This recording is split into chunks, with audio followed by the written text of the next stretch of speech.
Good morning. You're listening to FloorDaily.net, and I'm Kemp Harr. I'm at the Fuse Alliance meeting in Las Vegas, and I'm with Jamie Gilmore, who's the president of Pavilion Floors. Jamie, how you doing? Very well today. It's been a great day already. So, we're at Fuse. Just a little background on your company. You have 3 offices in the greater Boston area. You're a commercial flooring contractor, and you're second generation. Is that right? Yes, indeed. My family started with Mohawk Mills in Amsterdam, New York, originally. And you were telling me earlier that you're a union house and your installer base are company employees. Is that right? Yes, they in fact are. We pride ourselves in all in-house labor. Rarely do we ever subcontract. And you have almost 100 installers that are out there working every day. Yes, give or take. Usually about 40 in ceramic and stone and the balance in carpentry type of carpet or hardwood flooring, that type of thing.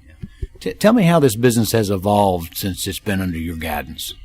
Well, and we were talking about it in the conference today. We've gone from 13 years ago, we were strictly just a carpet and resilient flooring house. And since that day, coming forward, we're now more 60% hard surface. We do stone, we do ceramic, moisture mitigation, self-floor leveling, seamless epoxy floors. So we just build on the expertise of the labor, and we just keep adding to it. Mm-hmm. And the carpet is losing its share at this point. That's what's happening. Yeah. How do you keep your crews trained on all these different technologies? Well, we do 2 things. First of all, I'm a very active supporter of Install, which is the carpenters training program for all of the carpenters across the country. You're actually being modest. You're on the board of Install, right? Yes, I am and have been, and I do support it very well. So our carpenters are very well trained. As everybody knows, that's an alliance between the carpenters and the manufacturers. So anything that's new, any new product that comes out, we always upgrade our people. We also do in-house training. For example, I had Forbo in last week to certify 2 other master installers for them because we have a large Brigham and Women's project coming up, the Building of the Future, which is a lot of Forbo. So we stay on everybody. We rate them. We have training assessments, and we think it's professional. Tell me a little bit about this rating system. That sounds interesting. Well, what we have determined is a list of skill sets, and we have our field supervisors know all of our men, and with the help of the union, also because of some of the certifications that we get through there, we actually list them off, and we know exactly what everybody is good at or needs work in, needs to come up to be proficient. And then we basically manage them into a training program. So the feedback you get on whether or not somebody is proficient or not is from the people they're working with, not from the end user. Correct, exactly. We still like to survey our end users, basically just quality control. We do send surveys out, and we do take a look at what we get back, and usually we get very satisfactory answers. How's your business doing now, say, versus last year? Well, we stand to grow 40% this year. The market in Massachusetts is very aggressive right now. There's a lot of new projects.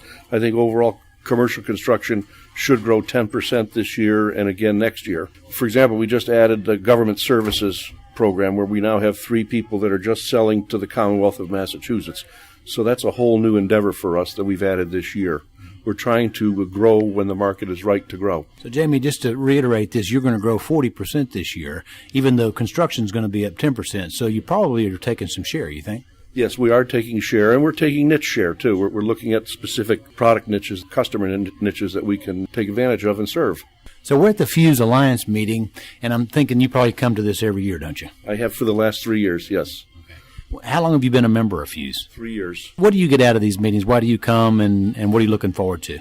Well, this 3 days is fairly intense, and you're away from your business.